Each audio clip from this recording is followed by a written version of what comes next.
Hello, everybody at Facebook Live Land. We are the Podguyz Podcast, bringing it to you live as we do every Monday, 10:15 Eastern Standard Time. I am Tony Kaz.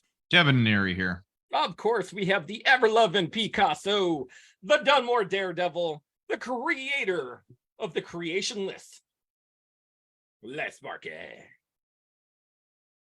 Oh, he's got the board there. He's got it ready to roll. He does say hi for everyone that cannot read or see the available podcast. This is a literate friendly podcast too. So very much. No need to put the closed captions on and try to learn that way.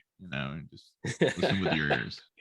Guys, today we are joined by two incredibly talented people. They are new upcoming names in the indie comic genre.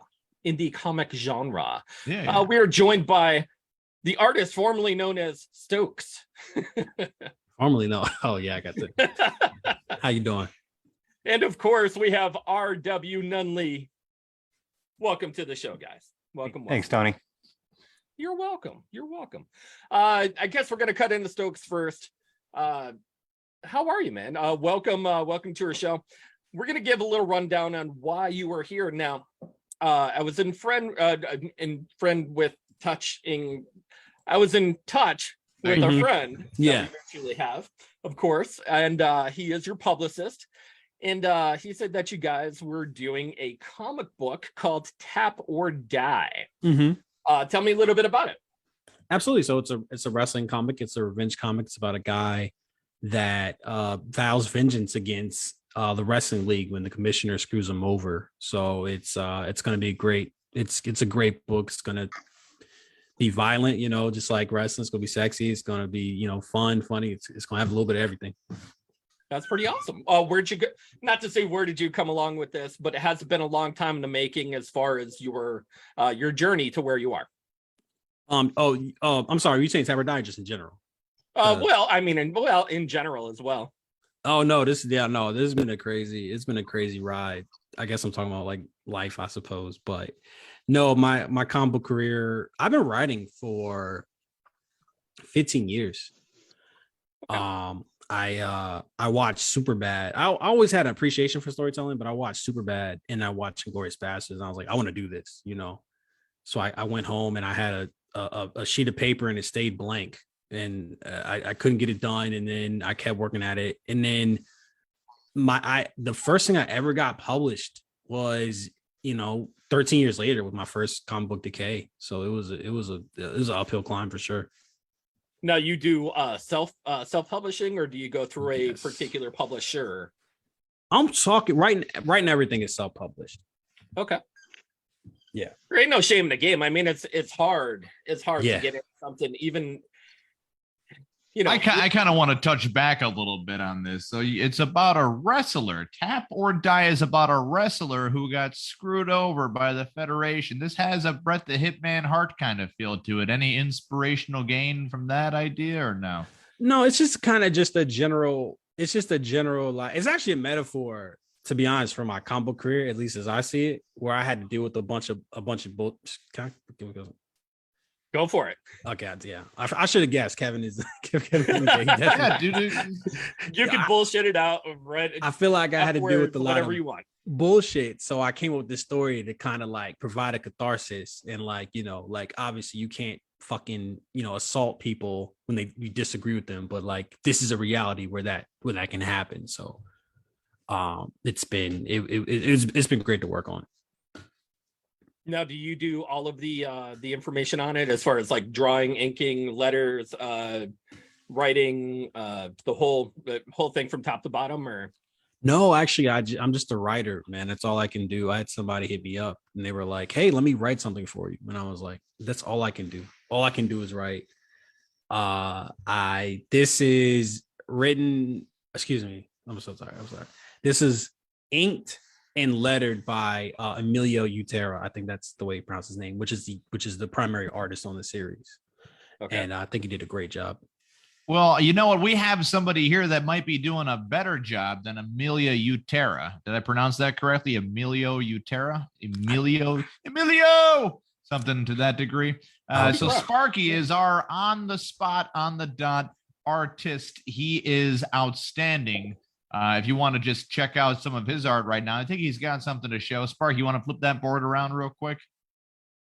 Oh, look at this. See, look at this. It says it says vengeance is mine, not on the spikes. It says screams the other guy. You see, now Stokes, you don't get that kind of vivid graphicness, graphic novelness to your stuff. Do you get anything better, or is that better or worse?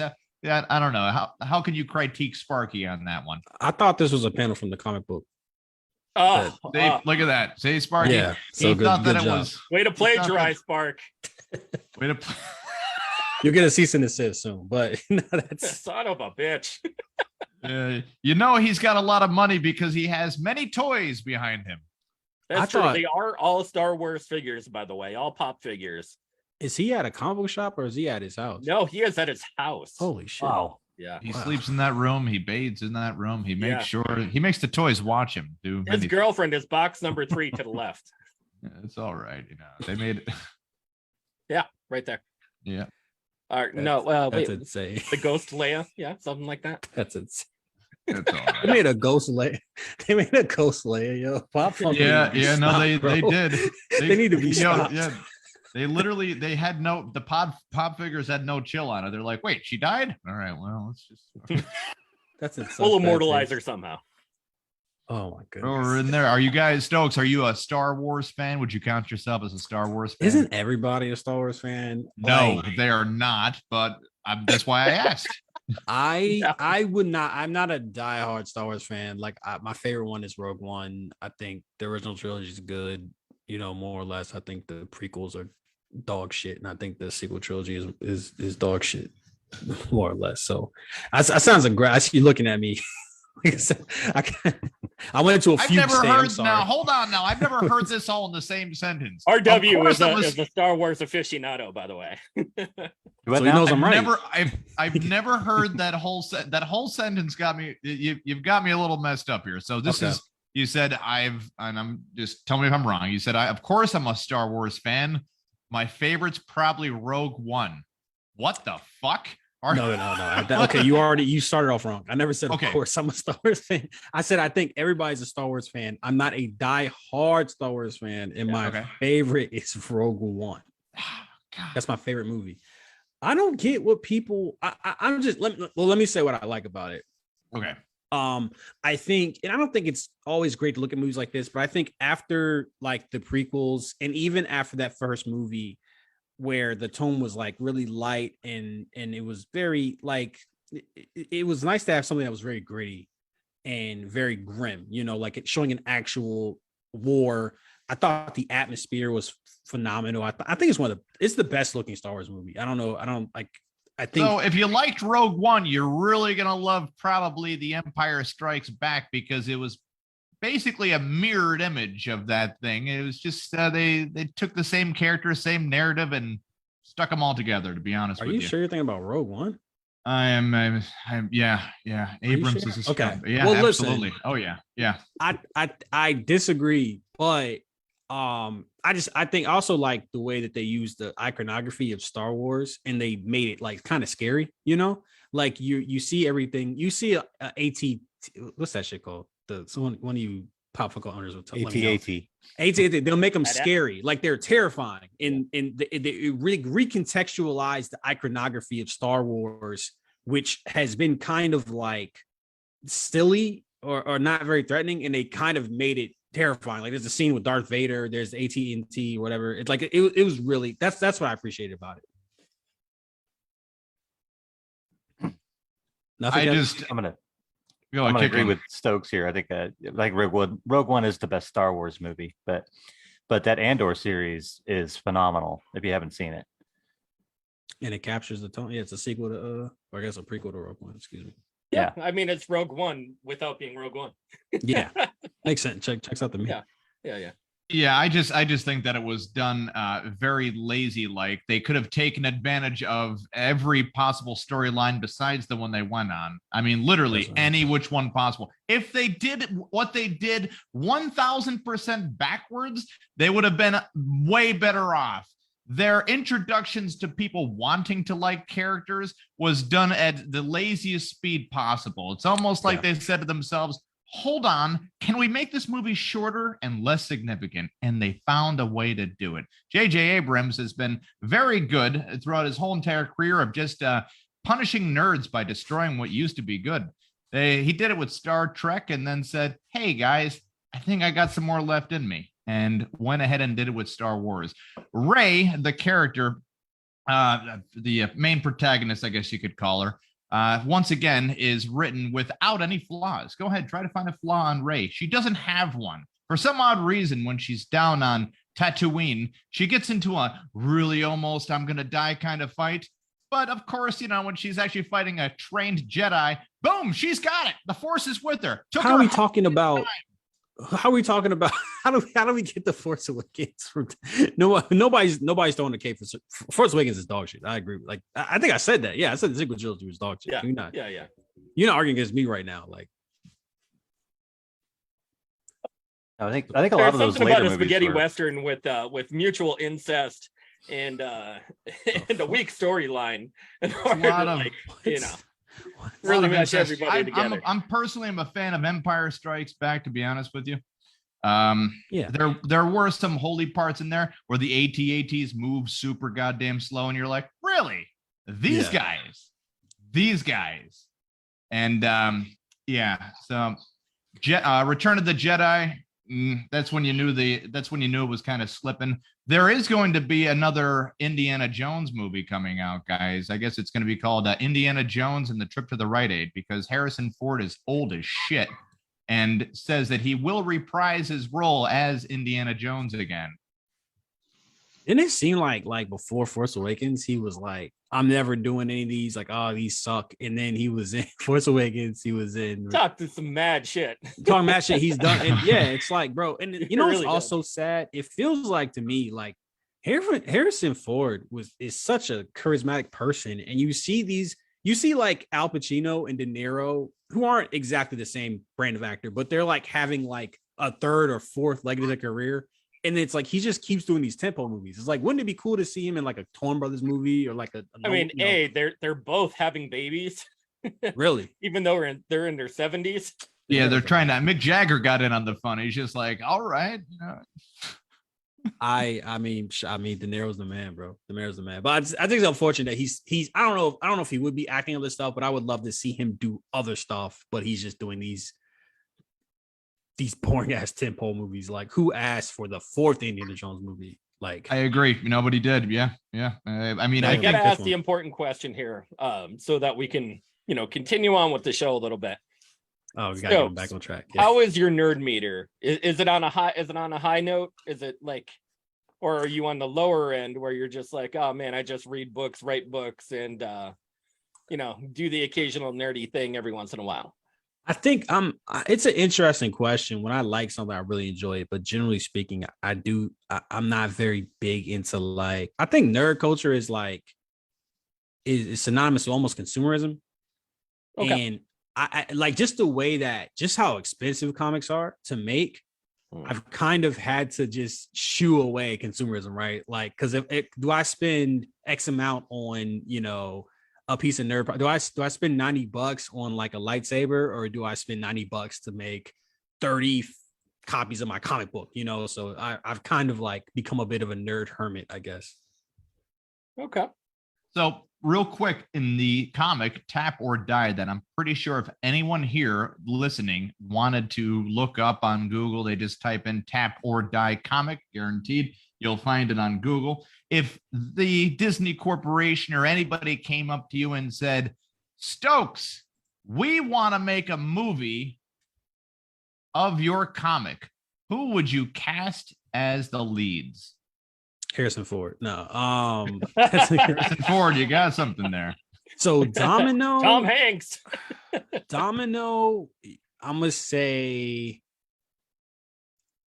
I think I'm gonna say John Boyega right now, and then Nice, yeah. the other the chick Iris. I would say Tessa Thompson would be perfect. Love me some Tessa Thompson. So you've Now, thought would of this you- then, right? Those names came way too easy. Tessa Thompson, yes, and I don't know. I feel like I like a couple months ago I might have said Jonathan Majors, but I gotta see how that whole shit plays out. Like that's what my first thought was. But I was like, I like don't. the fact that nobody's backing him up. They're just like, he probably did it. I have no clue, but I can't cast him in my Didn't Majors give his wife or girlfriend the old 1950s shut up? That was allegedly what happened, but I can't cast him in my hypothetical movie until like that's cleared up. Rumor was it was just he was trying to get Ant-Man off her face, there you go. No, bad joke. Too soon. Too soon. Never. I didn't punch. Hey man, I'm all for people not getting punched in the face in public, but Yeah. You're like over 5 today, man. Like if I get punched, Tony, if you and I get punched JJ in the Abrams face numbers. in public, nobody gives a shit for months at a time. Like so. That'd be my fan cast. You could probably get him on the cheap now because of that shit. Be like, hey man, we'll give you like $80 and we'll give this woman a smash in the face a bunch of times here too. As like a bonus. I'm begging you, Kevin. Let me proceed with your question. Go ahead. There's a commissioner guy who's like the villain. I'm gonna cast a Nero on that. And there's a guy, Randy, who's kind of like the guy's idol. And don't think who's an older. I want to say Ice-T or Mr. T, but he doesn't. I don't know. How old is he? Mr. T? Ice-T's up there. He's up Mr. there. T or For sure. Ice-T? Mr. T. Ice-T might not be bad, honestly. Yeah, let me go with Ice-T. A good mentor role. Is that Spark? Does he talk? He does. Oh, yeah. I thought he could only talk with the whiteboard. He's just not a drawer. I thought that was like, yeah. No, I'm sorry. What'd you say, Sparky? Lawrence Fishburne. That wouldn't be bad. I mean, I think Lawrence might be a little old. He has to do some action, but that's not a bad. What about Wesley Snipes? What's wrong with Wesley Snipes? That wouldn't be bad. Wesley Snipes. There's a lot of great older black actors. There's a lot of options. Not even a Denzel. Is Denzel doing a wrestling? Is everybody gonna leave Idris Elba hanging? Idris Elba's There too you go. young. Idris Elba's too young, I think. Too young? Nah, but he's got gray hairs now. I get if he would He's looking a little more mature. If he How would old bring is his hairline back, I think he could do it. But he's got to be willing to commit. He just How needs bad to is get a he with little the shape up. He needs to take it a couple, Oh, and then maybe we'll cast him. We'll see. yeah, he's like 50 now. He's Yeah. 50. I just Yeah. looked it up. He's 50. Yeah, damn. I guess he's been acting for a while. He was in The Losers. That was like one of his. That was one of his earlier movies. I feel like. We had one of his castmates on our show that was in the cowboy. What the hell was that called? Urban Cowboy. The movie Urban Cowboy. Concrete Cowboy. Concrete Cowboy. Concrete Cowboy. Yeah, we had Lisa Presley on. She was really cool. Ooh. Super great actress. Anyways, if you were going to sell off, like right this second, if somebody said, "Hey, man, let's do this deal to get into a movie, but you got to give everything up," would you do it? And then is there something else in the chamber as far as bringing something forward? I would, man. I absolutely would, because I have 3 series already out once I launch this tomorrow. So my whole thing, I've Leave always us in suspense. What are they? it's Decay, Intrusive Thoughts, and then Tap or Die.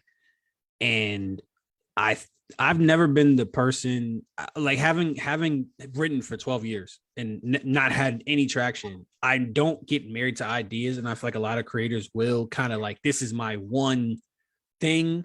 Like, this is my Star Wars, but George Lucas didn't start with Star Wars. You know what I'm saying? He had American Graffiti.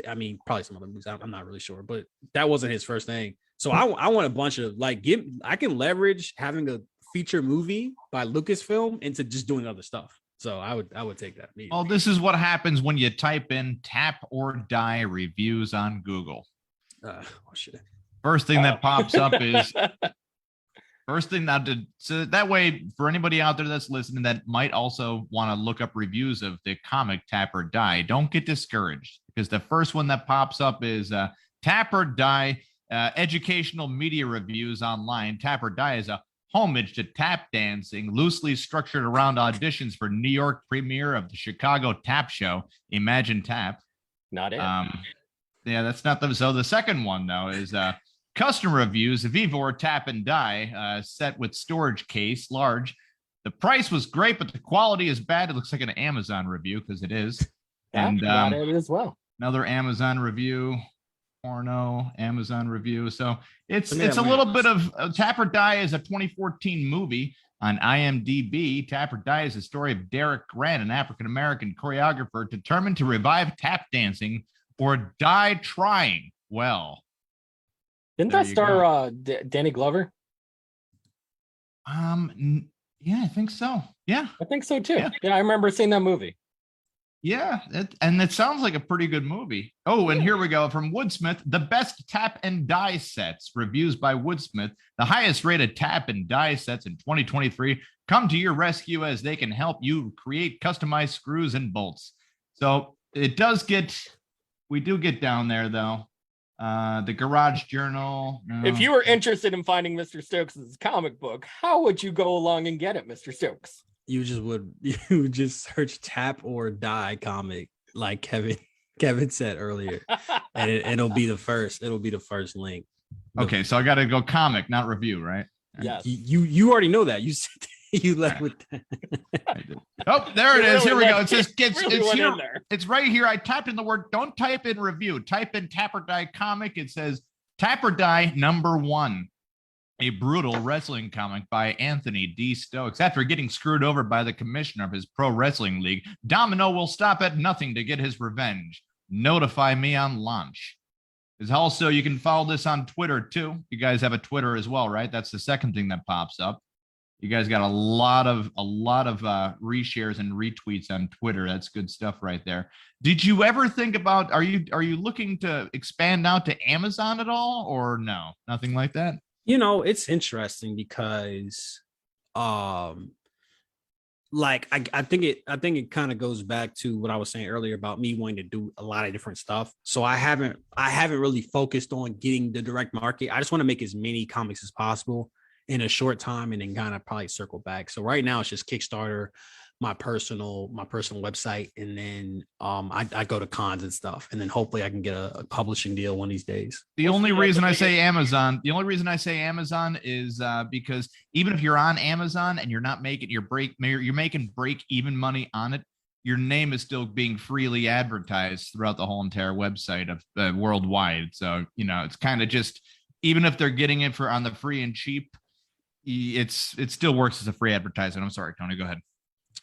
Yeah, you did say that you go to cons. What's the biggest con that you've been to? No, I went to Awesome Con. I went to Awesome Con last week, bro. This convention center was so big you couldn't even walk directly to.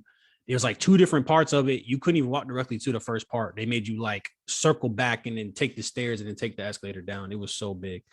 Oh, wow. And I had a fantastic weekend. I was eating very good that weekend. I had a steakhouse burger twice. It was phenomenal. I got some barbecue. It was, and it's in DC too, so the food's good. That's pretty sweet.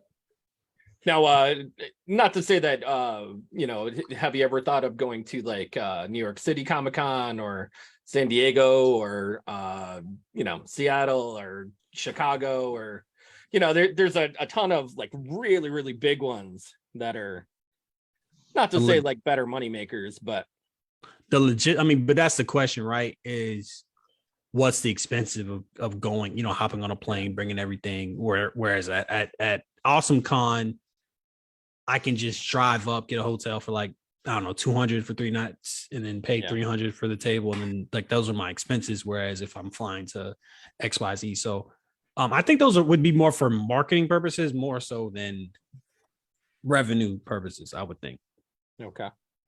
And not to say that like it even on the smaller realm of like indie comic creators, do you think that they've gotten quite the push lately, especially in the past, I don't know, 5 years, I would say?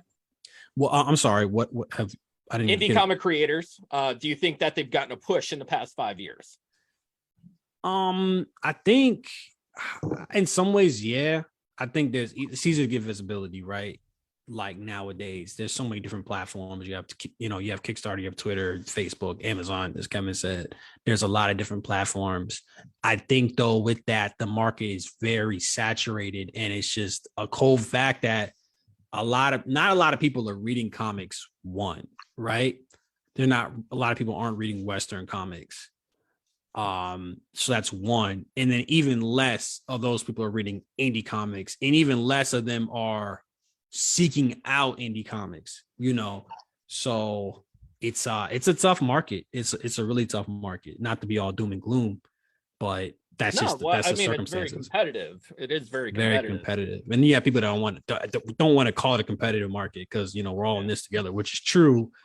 But when you look at it as a competition as being competitive, you ultimately end up making better products. Like I feel like my first book to my seventh book is like I've taken massive leaps, and I wouldn't be doing that if there wasn't a need to do that. So do you think that not necessarily that you don't think that you've gotten a break, but no. If you were more on like a mainstream type of market, do you think that it would fare well against other comics? I think this would. I mean, look, we're gonna see. I'm watching tomorrow, so like, knock on wood. I'm hoping so, but we'll be able to tell. But I do think I would. I have faith in myself that I would make a comic book that could compare to, Marvel, DC, or whatever else is coming out. I do believe that. Now, so far, being on the Podguyz podcast, this is definitely the peak of your career, right? Talking to you, Kevin, is the peak of my career. Yes. I ask everybody a treat of some sort. I ask everybody. We had the director of Jaws on here the one time, and he even agreed that this moment right here, this was the peak of his career. Of course, he was very old, so maybe he was out of it. Not really sure. The director of Jaws. Still taking it as a compliment.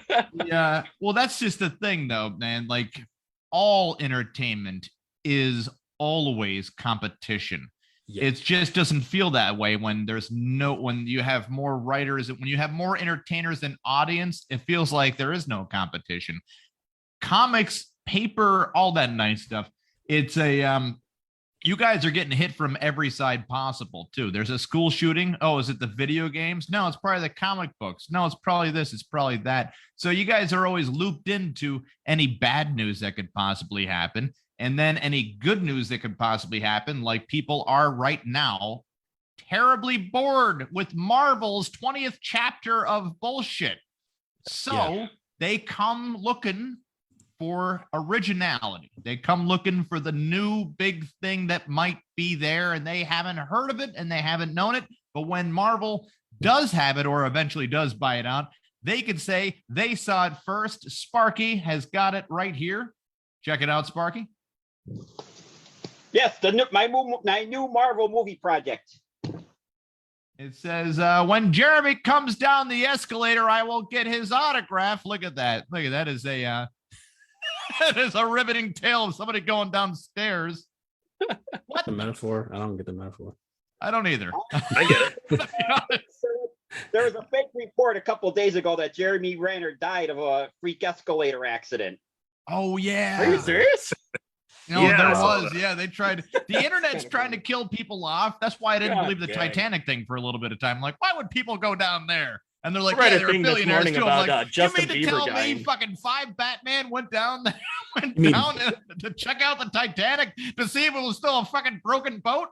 That doesn't make any goddamn sense. Screw you, internet. So I typed in the Titanic hoax thing, and no. Then CNN started saying it. I'm like, now I know it's bullshit.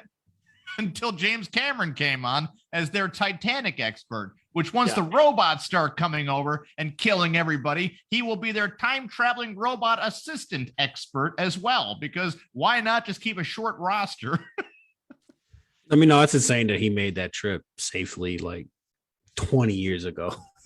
It's well, you know what? He actually had a much better video game controller. They don't build them that way anymore. You know, that's the big difference right there. We have Wells Thompson joining us. Hey, Wells, how are you, Wells? How's it going? We're doing great. We're moving from one person to the next person to the next person as swiftly as possible, right, Tony?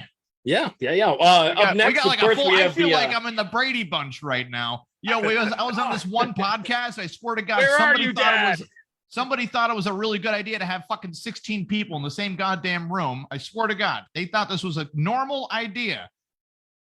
You couldn't get all the indie creators in at one time. It wasn't even just get them all in here. Yeah, I'm just gonna keep on adding people. Add. Let's get Grant to Armit in here. Let's get perfect. Everyone. Anthony, if you want to bop out, man, you're more than welcome. If you were going to check out your stuff, where would they find it on Kickstarter or your own personal website? So my personal website is decaycomic.com, and then they can search Tap or Die on Kickstarter or through Google. Tap or Die Comic, and it'll come right up as we previously Tap started. or Die Comic, Kevin. Comic, Kevin. Comic. And if you want to give Tap or Die Comic a review, give them a good review or no review at all. No. Or a bad review. I don't know. That's a slippery slope. But thank you. I'm tired as hell, man. Thanks for having me, guys. That's cool, man. Nice meeting all y'all. Thank you very much, man. I will. Later, Stokes. It's on Twitter. All right. We are up next with R.W. Nunley. He is the creator of Cosmonatalya. Yo, this I'm checking out your art right now, man. You do this, right? Yeah. No, are you the artist, writer, director, whatever? The artist and co-creator and co-writer. This is really good stuff. Look at this, Tony. Like, my God. I know. I've checked it out myself. I did hire a colorist, so I can't take credit for that. But Kimberly the attention did a great job. The attention to detail is here on this one. This is really cool right there. For those of you that can't see it, it looks like beautiful Phoenix. And I haven't. Now, I always say the cover of every comic is the top seller. Not much of what if you can see and you're like, whoa, there you go. You got something going there. That's the tough way to look at it. They got mature content here. Look at that. But that's the first thing people see is what they see, man. They see it like right on the title screen. They're like, whoa, they're gonna grab it or they're not gonna grab it. No offense to any writers out there. It's an eye catcher, yeah. No, so who was that character that I just showed? She's got the flaming. That's Phoenix from Marvel. I thought so. All right. So that's like Jean Grey. Yeah. So you just that's your interpretation of her. Yeah, I just like fan art, just for fun stuff I did a while back. And this is your particular comic book for Cosmonatalya. Tell us a little bit about it. So Cosmonatalya is about a Soviet era cosmonaut who launches like way back in the 60s on a space mission to Planet X, and she's in cryo for decades, on her way there. And it's a comedy that has kind of a serious twist, for the subsequent issues when she wakes up during modern times and is confronted by modern day American astronauts. And of course, the world has changed like a lot since then. Okay. Well, how much is how much is in your series? How many books are in your series so far? Well, it's slated for like a 3-book miniseries, and this is the first book that's out on Kickstarter right now. How would people get into Kickstarter if they wanted to purchase that book? I mean, it's find you on Kickstarter, I should say. Yeah, you can search for Cosmonatalya on Kickstarter, or if you find me on Facebook or Instagram, it's like Brandy Nunley or RW Nunley. And I've just posted the heck out of it for a couple of months. So the Kickstarter links are easy to find from there. Oh, that's cool. Now, how did you start in the business as well? So I'm a career artist, and I started in gaming books and comic books probably around 2005, and I worked for a couple of years there till 2009 when the Great Recession kind of hit, and it was really hard on comics and comic artists, and I walked away for a while, and I wound up becoming a commercial designer and a lead 3D artist at the place that I've worked my day job at now. Wow. But about a year ago, I started drawing again, and wanted to do another comic book. So here I am. That's cool. So it's just something in your free time where you're just like, oh man, I'll get some guys together. We'll get this story going. And you have like a couple stories already like pounded out in the back of your head, or? Oh yeah. The all 3 issues of this are largely written out, and I've got 1 or 2 other books cooking, that I want to do after. We've had previous guests on, like Carissa Grant. Oh, she's everywhere. Yeah, she's absolutely everywhere. And she told us that for her particular story, like she did a lot of like D&D writing. She did a lot of like sci-fi writing before she even got into the whole comic book series, and that everything was already like pre-written for her stories for like a several book series. Yeah, she's got like 50 books written already.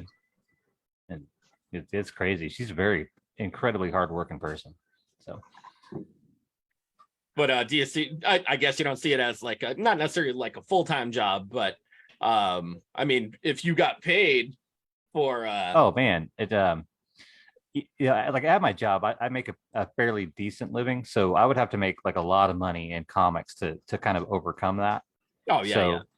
So right now, this absolutely is like a part-time, in my spare time kind of a thing. But 1 second, what? I can't right now. Can't do it. Sorry. I love it. Sorry, I got distracted. That's all right. And I completely lost my train of thought right there too. I had to stop and talk to my wife just for a second. So what was I saying? Yeah, Kev, do you have a question or? Kev? Yes, sorry, my internet connection is just playing like fuck around time for some odd reason. But no, I'm checking out. I'm scoping out R.W. Nunley's stuff right here. Very easy artist to find. You just type in his name, R.W. Nunley Comics, or anything artist as well, and all of your stuff pops up there. No problem on findability on Google right there, my man. You're also on Reddit. Are you on Reddit more than you should be? I've made 1 post to Reddit. Ever. Literally 1. And it's gotten so much motion. Has it? I mean, I've never followed back up on it. I mean, I'm assuming Kevin's messing with me. He's kind of froze up right now. No, his internet's frightening the shitter. I don't know what's going on with this. Anyways, do you have anything in the gate as far as beyond this, or do you are you gonna end the series at just 3 books? Like I don't know if we're gonna end it or not. It does have an open-ended, kind of an open-ended ending, and the Dean, the writer, is he's crazy about the property. He wants to expand it into this huge whole universe, and so I'm really just kind of open to doing whatever. And but like I said, I have other personal projects that I want to do too. So, I mean, there's no real definitive plan, but if people like it well enough, then yeah, we'll do more. Now, was being an artist your first thing on the block, or was there like a fallback career that they told you to get? Everybody told me to get another career. Yeah. Like you can't make money doing that. And so, now I make money doing that. But my dad was an artist, and I hold on. What was the suggestion for the fallback career? Did anybody give you like a suggestion or no? I got a couple of them. Like one of them, like absurdly or not, was from a real adult who suggested that I deliver newspapers for a job and give up the art. Wait a second. So real adult suggested that you go into a dying franchise Right. Where This was like gasoline is more expensive than the fucking newspaper. Oh, Yeah, I'm like 18 years old, and this like 50-year-old man who delivers newspapers is telling me to give up on art and do that instead. I'm like, no way. What do you look at you? Shining example you are, buddy. It's tough when you can look at somebody and say, I wouldn't want your life. No, not even a little bit. That's the one that really sticks out. But what are any other actual like firm, like where they are jobs and you say to yourself, well, maybe did you ever like say like look into it where you said, well, I mean, I do like at my job, like in addition to being the lead 3D artist, I'm also the lead CNC programmer. So CNC machining and programming is a skill that I went out and learned. Very nice. And Very nice. It pays pretty good. So I could go do that. Oh yeah, it does. So now, do you do a private business or is it like or public private? It's a privately owned company. Okay. So not any Tom, Dick, or Harry could be like, hey, I want you to make me something, and then you make it. Oh yeah. You could, but an individual, like you wouldn't want to order from us as an individual. We really service mainly OEM clients. And, okay. Oh well, well, you know, we also have our own private guy here. All right, and not to pat him on the back too much, but he's got something ready to roll on that board right there. Sparky, let's turn around that board real quick for our viewing audience, and I'll try to describe the picture. It says, finally, after 10 years, I can see Uranus. Is there a hole in my suit? Says the other spaceling right there. It looks like up there on Mars, they are celebrating Pride Month, which is just great. Obviously, they're cosmonauts. Are they cosmonauts or are they aliens? Yeah. Sparky, what the hell? Show your work. Explain your work there. They're explorers. They're out exploring the universe. Oh, and the Uranus joke. It is about buttholes, right? Yeah. I feel like they could have just sent a probe for that. Play on words. Am I right on that one? Take that a thumbs up. All right. Yeah, we're gonna and we're gonna move on. Yeah, well, that's fine though. But would you ever suggest Sparky to maybe get a fallback job from his artistness? Absolutely. Okay, Sparky, you hear that? You need to get a real job. All right, the RW, he's a professional. He ain't gonna lie to you. All right, I'm just kidding. Sparky's blowing me away. Sparky, just give up on your dreams right now. Have you ever blowing something? All right, RW, have you ever had to have the talk with somebody to give up on their dreams as an artist? I would never tell anybody to do that because it's really, it's not like people just lack the talent, but sometimes they just lack the effort level to get there. But what if they were a jerk? Probably just wouldn't say anything. I think, All right. the things you say on the internet, man. You see, if RW was alive when Hitler was an artist, he would have stayed an artist. I mean, yeah, maybe. You would have prevented the sequel of World Wars, is what I'm trying to give you unbeknownst credit for, I guess. Well, it costs nothing to be free, but you leave one bad post somewhere, and Yeah, like that's, give out good reviews to stuff that you like. And, like the only bad review I've given in the last week, I ended up ordering some shoes from Amazon. I had these high hopes for the idea too. Under Armour shoes for some odd reason. Really yeah, I got a size. These were unexpected, unexpected expectation was up here. Well, listen, it's a shoe. How could they mess it up? So I got a size 11, right? And it didn't fit. Not a big deal. I'm not freaking out about that. So then they said, hey, how can we make this right? I said, all right, I'll just get it the size up. 11 and a half should work. So they send the size 11 and a half out. And here, the outside of the size 11 and a half is slightly larger than the 11. But the inside is identical sizing. I swear to God, I made a whole fucking video of it too for Amazon because I'm like, I can't believe that these are identically the same size on the inside. So Amazon's like, hey, thanks for your review. We're going to give you a free pair of shoes now. So they're refunding my money and now they're going to send me the size 12 of Under Armour shoes. And I'm thinking to myself, like, I feel good about it, but it's just like, what are they teaching these shoemakers in Vietnam? You're gonna have to make a new video, like today's episode of Does It Fit? Does it?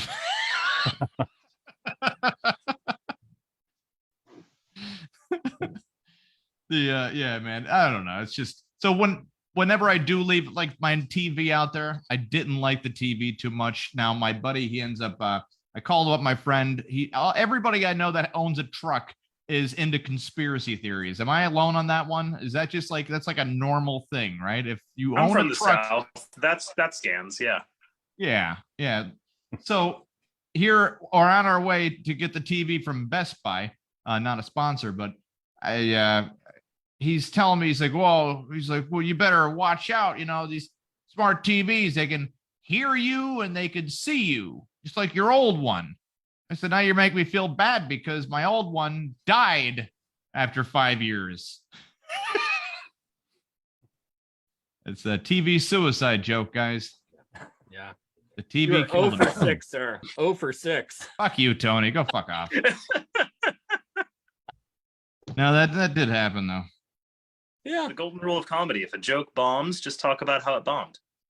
Yeah, I mean, it normally doesn't bomb when you're,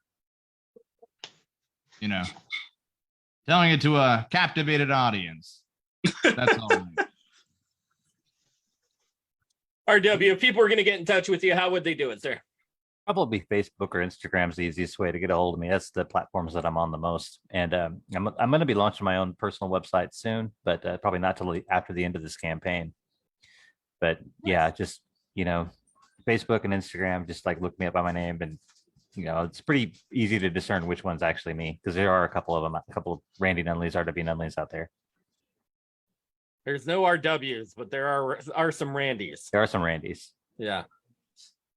Yeah, RW pops right up. Speaking of people that pop right up, WellsThompson.com, you got the name down. There was a time KevinNeary.com. I owned that until I just let it go because I'm like, what the hell do I need it for? Then some dude down Philly gets shot and he's a quadriplegic. Well, he's dead now, so I'm waiting for it to free up. No joke on that one.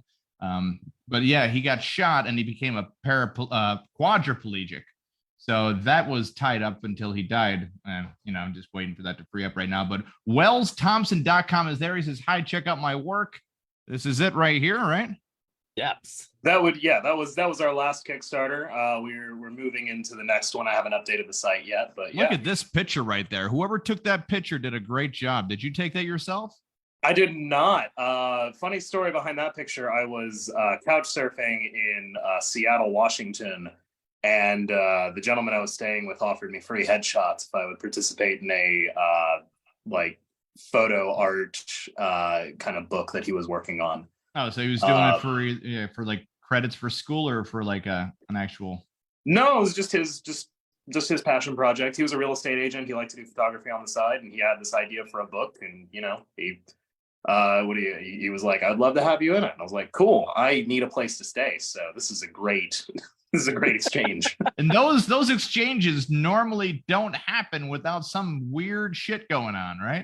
For sure. No, I was very lucky that this sounds like super innocent. Just like, hey, I just need to take some pictures of you. This sounds like without the cannibalism, Jeffrey Dahmer shit's going on here, but that's all right. Am I pronouncing this correctly? And it looks like it says Mechaton. Yes. So Mechaton is the first series that we've come out with. It's the furthest along, and it is currently being published through Scout. We in sort of lagging behind our Kickstarter efforts. Almost everything we do goes through Kickstarter because that's just how we get stuff funded. But yeah, Mechaton is a really cool series. It's a Rule of Cool, all ages kind of sci-fi action comedy. Yeah, it looks like you got the it checks off every box here. You got so the cover kind of explains itself a little bit. It has that Speed Racer kind of feel. Did you ever get that before or no? Sure. No, I mean, not specifically Speed Racer, but so definitely Dragon like, Ball Z meets Speed Racer kind of feel. Like an anime vibe, like a Gurren Lagann, Dragon Ball Z kind of vibe. We get Megas XLR quite a bit too. Yeah. Yep. So it says a comic about a space glove that turns anything it punches into a battle mech. It sounds about right. Yeah. Yeah. Well, you wrote it, so I mean. So I'm guessing the guy with the apron on right there is either the father and or mechanic of the kid in the middle. No, he is actually just a side character in the first arc. Okay. He's a Frank. His name is Frank. He's the owner of Frankfurter's, a hot dog cart in town, and he's kind of buddies with Derek. Like he knows him from around the neighborhood.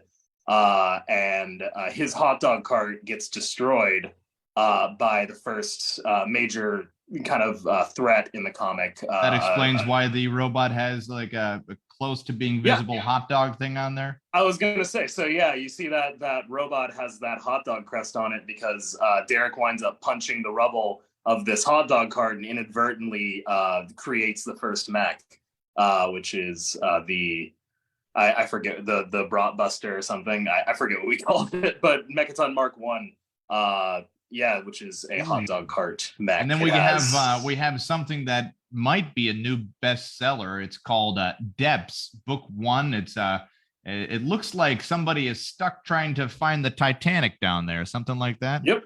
So Depths is is sort of our first love when it comes to comics. It's one that we put on Kickstarter. It raised about very close to $15,000, which was shy of its goal, unfortunately. So we're going to be putting that back up later on this year with a more modest goal and finding ways to get it done. Now, weird question: is Wells your real first name?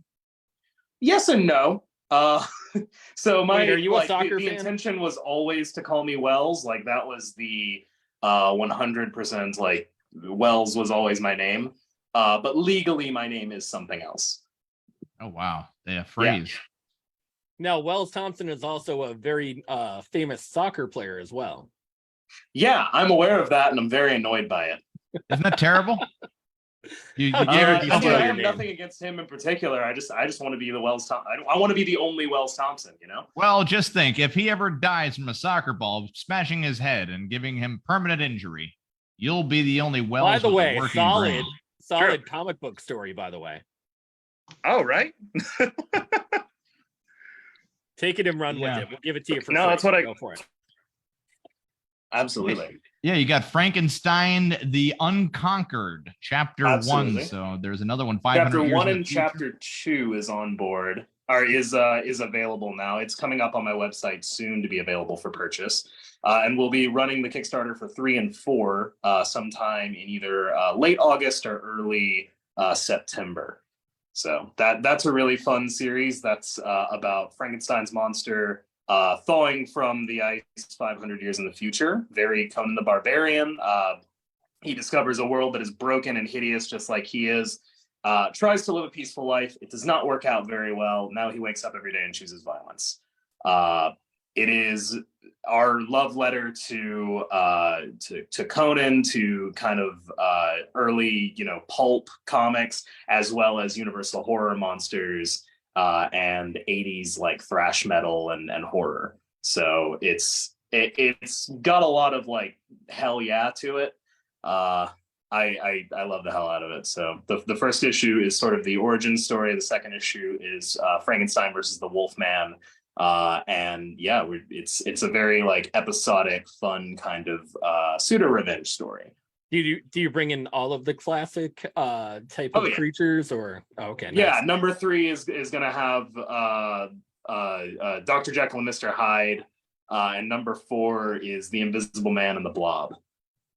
Nice. Yeah, no, the Blob was kind of underrated, my opinion, but Descent into Dread, a horror anthology. Is this just smushing everything together and saying, take what you like? Yeah, that was our first book. That was our first way of kind of getting into comics. So the way we started was by making 8-page ashcan comics in a bunch of different genres, just trying to, tell as many stories as we could with as limited a space as possible.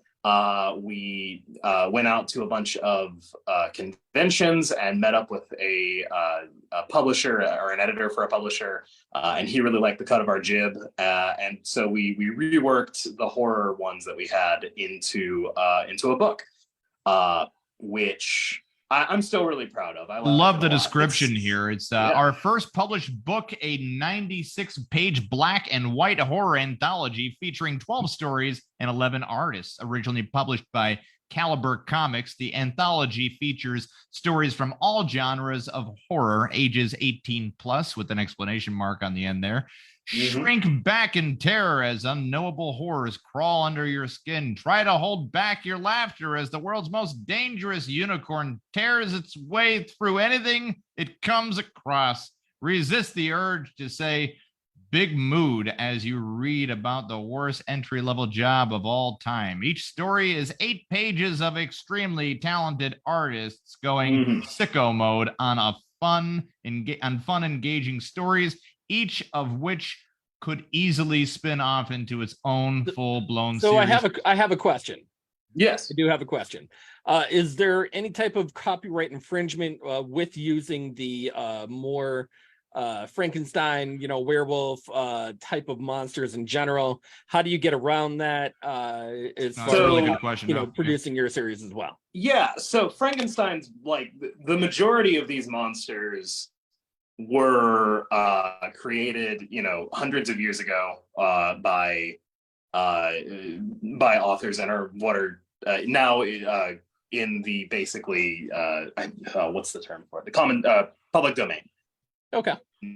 So, as written by Mary Shelley's in the book, you can do whatever you want with it, and no one owns it per se. Okay. Now, copyright on their version of Frankenstein. So if we came out with big, tall, green guy with a scar across his forehead and the neck bolts, that's against that we will get our ass to. Absolutely. So we have to sort of take these monsters. And it is like, as much as we love the Universal horror monsters, and those are like the sort of a part of the inspiration for why we're doing this, they aren't those monsters. They're our take on them. Well, and what's great is that very often, as I said, these are very old creatures that have had dozens of interpretations. So, for example, the Invisible Man is not like an original idea by Universal, but has literary roots. So what we wind up doing is sort of combining our favorite parts from the literary versions and the film versions and the most modern interpretations to create what we feel is like the best possible version of the character. So you take all the good, get rid of the bad, and interpret as you will. Absolutely. And Frankenstein's monster himself, like there's a stark difference between the original version and the Universal horror version. Universal horror version is like borderline a child. Has very little like developed cognitive function. The original Mary Shelley's Frankenstein speaks French, debates philosophy, like is an incredibly sharply, fiercely intelligent creature. And being able to sort of play with both of those ideas and bring the best of both of those into one character was half the fun of making the series. Plus getting to explore some of the themes that were in the original novel, but that aren't really as well known or aren't really as well explored in modern interpretations was really exciting for me. You have an example of that? So for example, there is a really strong verve of like toxic masculine idealism in Frankenstein the Unconquered. Frankenstein is a very selfish person, Victor Frankenstein, scientist. Yeah. He wants to create and he doesn't really care what it does for other people or like to other people. He tends to think of pretty much everyone, but particularly women, as his possessions, things that he owns and can kind of like play with at his own discretion, up to and including his wife, whom he thinks so little of as a person that when his monster tells him, "I will be with you on your wedding night," he doesn't think that maybe that's a threat to Elizabeth. So what you're trying to portray basically is that Dr. Frankenstein always sees any person around him more as things than actual people like himself. Absolutely. That's true. Yeah, Dr. Frankenstein is a very selfish person. And Frankenstein is his son. As much as, you know, he conflicts with Dr. Frankenstein, he's also part of he got a lot of it from Dr. Frankenstein. So being able to sort of explore that avenue through this character that is part classic literature, part 80s Terminator. So the monster becomes basically the extremes of the personality tropes from the Doctor, absolutely. Correct? Very Absolutely. cool. No, that's a better interpretation than what you see in Hollywood.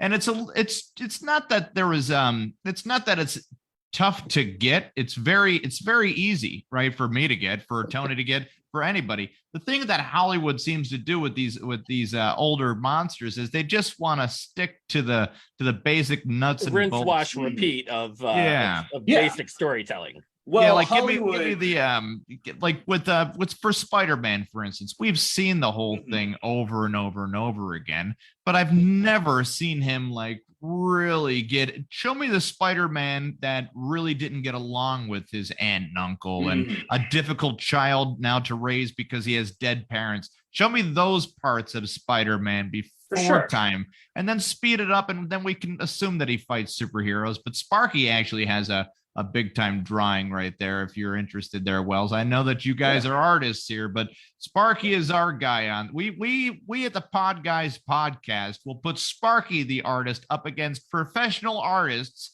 such as R.W. Nunley and Wells Thompson. Here, Sparky, show us that beautiful picture you've been working on vigorously there for the whole 5 minutes. You will be the mega big board, not the spikes. Is that what it's not on the spikes? Not on the spikes. So there you go. So Sparky basically made his own Frankenstein. It is the mega big board. That is the that's as hard as he's going on. He got it punched. It was punched. Absolutely, mega big board. Yeah. Yeah, no, Kevin, that's one of the things I do genuinely love about indie comics and sort of the indie scene is that we're much more willing to take risks and do something different. Big companies, just by their nature, are very risk averse. They want to do the safe thing. They want to do the thing that they know is going to be to make the money and get a return on investment. And for the most part, that's telling Peter Parker's story for the 1,000th time. We've already seen the radioactive spider bite. We've already seen it done by the numbers like 3 times now. We don't necessarily need it again, but it's and I think that's kind of like where the Tony's very good about finding what's going to be trending before it's trending. So, when he has on indie artists such as you guys coming on here, it's not like we normally hear them, but Tony has already seen and predicted the demise of DC Comics, Marvel Comics, because he's able to critique them. He takes the fan away from himself real quick, because you have to be able to look at what they're doing. Iron Man and Iron Man 2 are the same fucking movie, minus less storyline in Iron Man 2. Batman. My Batman theory has always been, there's one bad guy in Batman, and he's always been that way, wait. Right? Before we preface this, go ahead. Me and Kevin have a working theory, as far as the whole Batman situation. And Batman would have never even been Batman if one thing had happened. So, okay, we all know the Batman story. R.W. Wells, we know the Batman story. Little Bruce Wayne sees his parents shot in front of him. They die. The guy that shoots them, he's like, "Sorry, kid, if I had a third bullet, I'll put it in your head, but I don't. I only had 2. My bad." Yeah, runs off into the night. And then, he's standing there until the cops eventually show up, and they're like, whoa, a fucking kid. And oh, wait a second. It's the millionaire Bruce Wayne family here, fuck. So they find the parents dead on the ground. You're familiar with the story, right? I think we've heard it once or twice. Exactly. So I've never heard of Batman. There it is. Who is Batman? Who is this man that dresses? The cops end up taking the kid. The parents are dead, so the cops take Bruce back home, and they're like, "Hey," Butler answers the door, and they're like, "Hey, you have to raise this child now," and he's like, "Whoa, buddy, I just work here. The fuck are you talking about? I gotta raise a whole kid now. I'm not raising that kid." And they're like, "Listen, pal, this looks like a sweet gig right here. You get to live in a mansion, eat their food.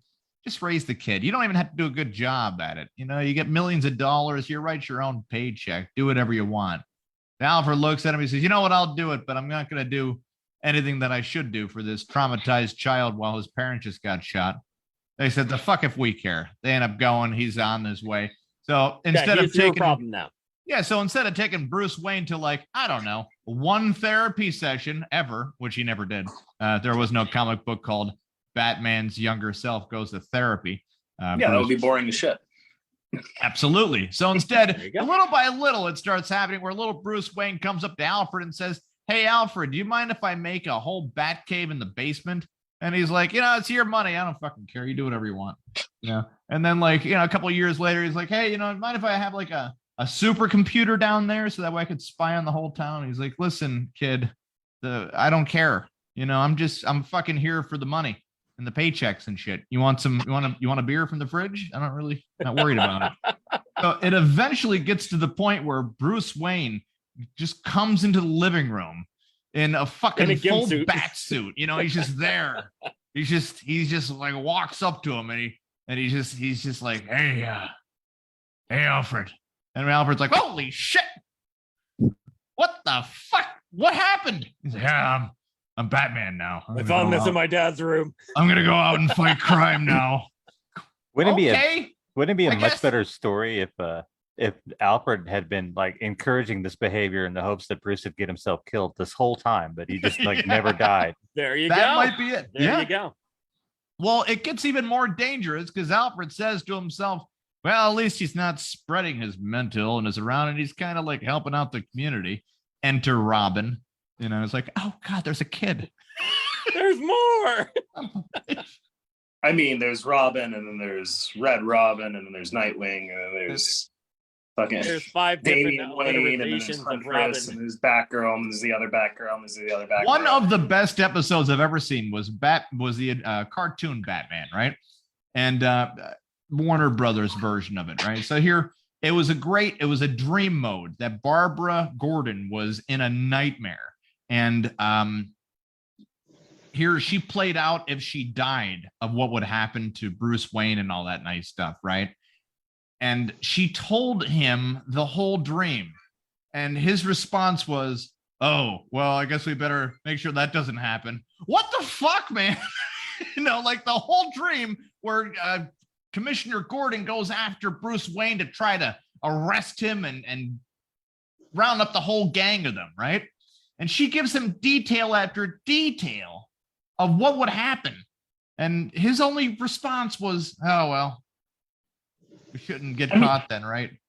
I'm gonna give credit to Bruce Wayne. If someone comes up to you and says, "I just had the most interesting dream," you're checked out of that conversation. Oh, yeah. You know what? Especially if it's coming from a woman. Never mind. I've had that before where it's like, "Hey, do you know what I dreamed last night?" "All right, hold on. Got my mutes on. Go ahead." Are you mad at me first? I just want to know that before I pop out. Yeah. "I had a dream that you were fucking somebody." "Oh, wow. Wow. How big was my dick in the dream? Was it great?" "You're a jerk." It's just a growing theory there, Wells. But if you were to ever, have you guys ever been tempted to go the Batman route or no? I mean, I've thought about it's a pipe dream, but I've thought about what would I do with a Batman story? And I have 4 issues that I am interested in writing for Batman. I got an idea. Keep his parents alive. Right? But wait. He's still Batman, but now he's got no reason. I think somebody beat us to it. He just sucks at being Batman. Yeah, hey, why are you Batman? "Oh, because I felt like doing something anonymously good." Oh, I thought your parents died or something." "No, why would I need that reason to just do something Honestly, good I think to be a that's good the person?" version of Batman that kills people. Because like the reason he doesn't kill people is because a random act of violence took his parents and shattered his world. So if he doesn't have that backstory, he's probably a lot more like laissez-faire about like, oh, you broke the law, fuck your life. Yeah, no cape about it, just like bam, gun to the head bullshit. There's one where Bruce got killed and mom and dad turned into Batman and the Joker. Yeah, I saw that. Yeah, Martha Wayne, or Thomas Wayne turned into Batman, and then Martha Wayne turned into the Joker. Get out of here. Which is like a cool idea. I like that. That is as like a 1, 2, 3 issue kind of like mini. Yeah, one-off short kind of a thing. Yeah. Yeah, at least it's something different that's been done, except for Into the Spider-Verse, where they're like, how many Spider-Mans did you draw? And then the guy's like, I smoked all the meth last night and drew every Spider-Man I could think of. They're like, all right, well, you know what? Let's just use them all. We don't really need a script for this. You know, just throw them all in there. We'll mash them together. I heard today that the second season of the show Invincible is going to be about the multiverse, and I'm really getting sick of the multiverse. God damn it! Are you serious? They're doing that? Way overplayed. It's only season 2. Listen, season 1 of that show was very good. Tony's brother Mike ended up turning me on to it. He said it's a really good show. And I didn't know it was going to be a cartoon. I'm like, what the fuck is going on here? But I got a secret for you guys. The comic's been out for like a decade. It has, yeah. And what's coming? I know it's in there in the comic, I guess, but it's kind of like, man, not another one. It's just, I don't know. I agree with you. The multiverse has been the cheat code of writers for too long. You know, it's what's kept the Terminator franchise unkillable. Just like all the Terminators, because he'll just time travel again, guys. You know this, right? He's just gonna.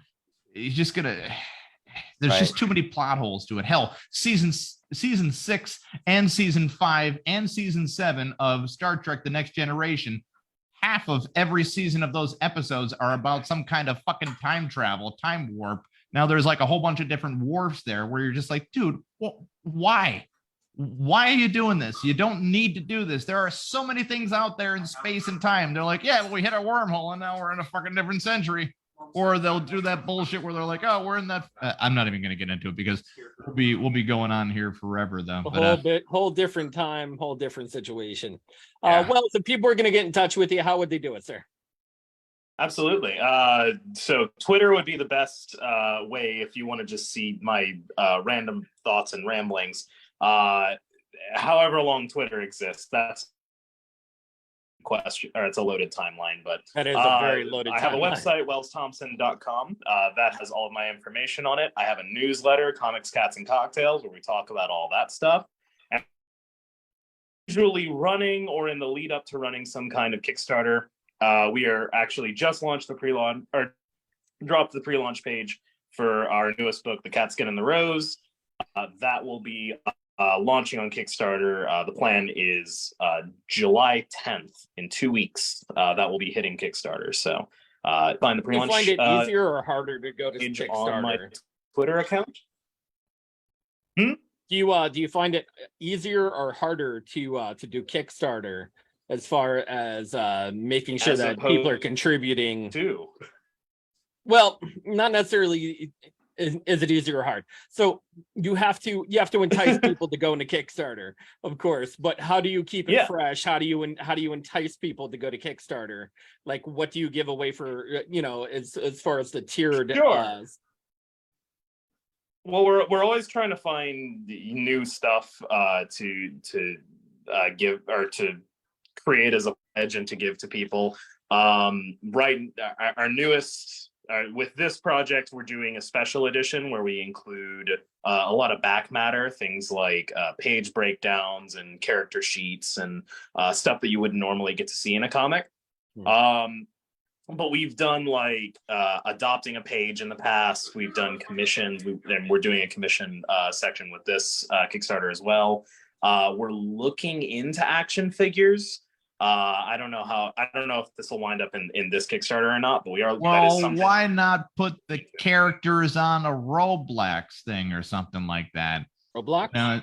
Roblox. Yeah, why not, instead of giving them plastic figures, just make it into the digital world. Make it an NFT for fuck's sakes. Like there's a trillion different things you can do with your art to scam people out of money if you just so that way you can keep your belly fed.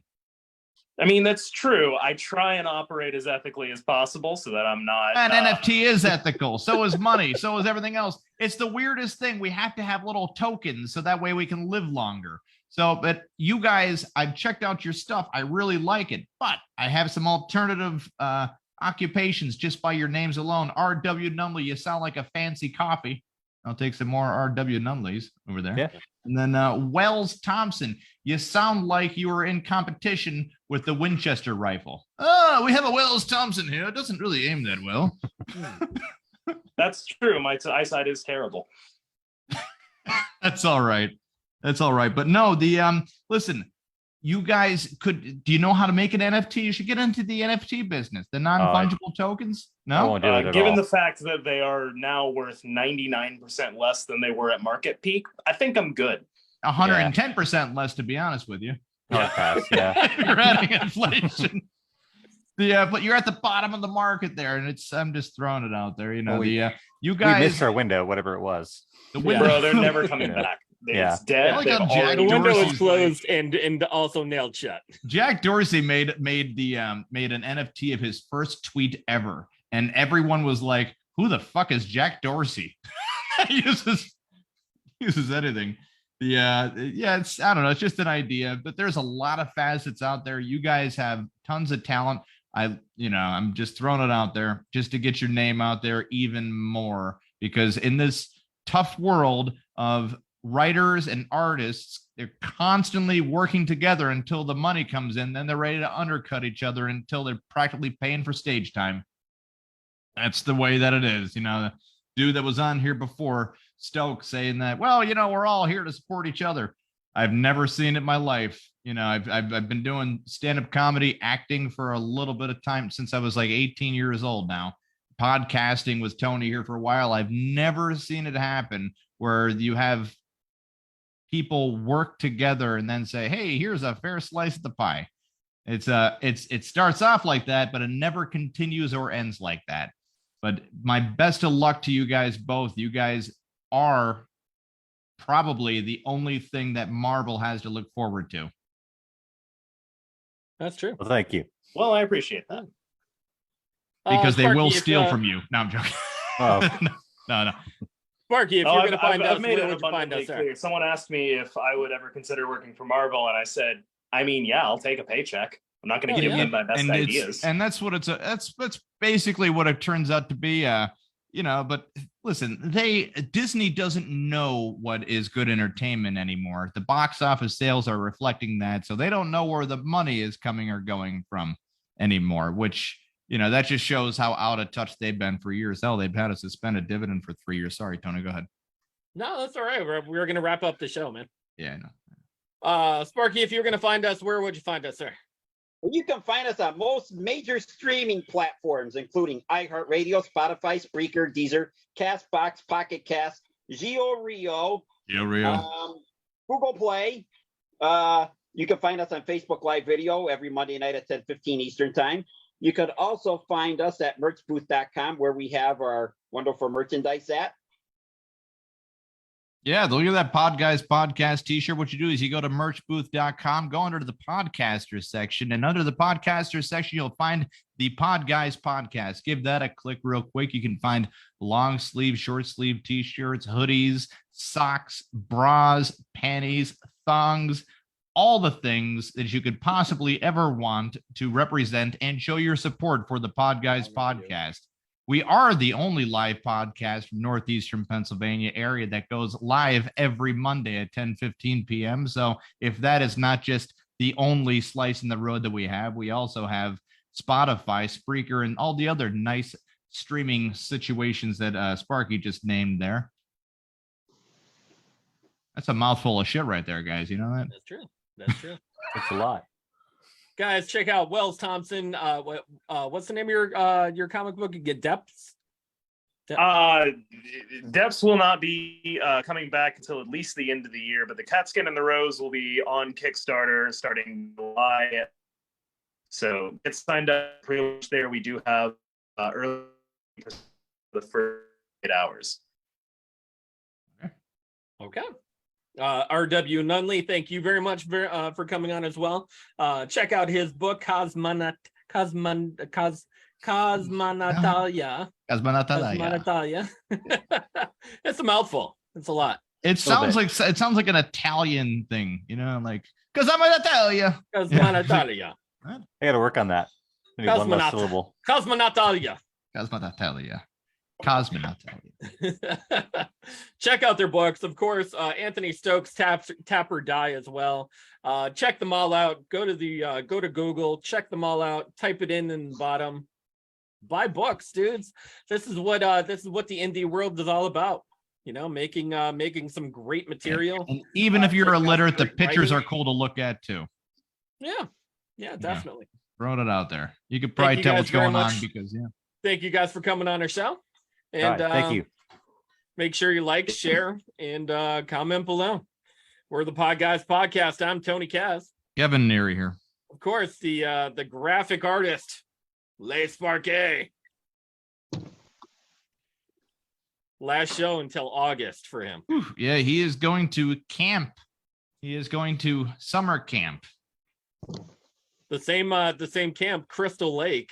That it actually is of a Crystal Lake. It actually is. Not even a joke. That was named Crystal Lake before the Friday the 13th movies. It really was. Yeah, were a thing. Yeah, it is on the corner of Elm Street though. Mark, you say no, but it's true. Good joke. Guys, thank you very much for watching. We'll catch you soon. Bye.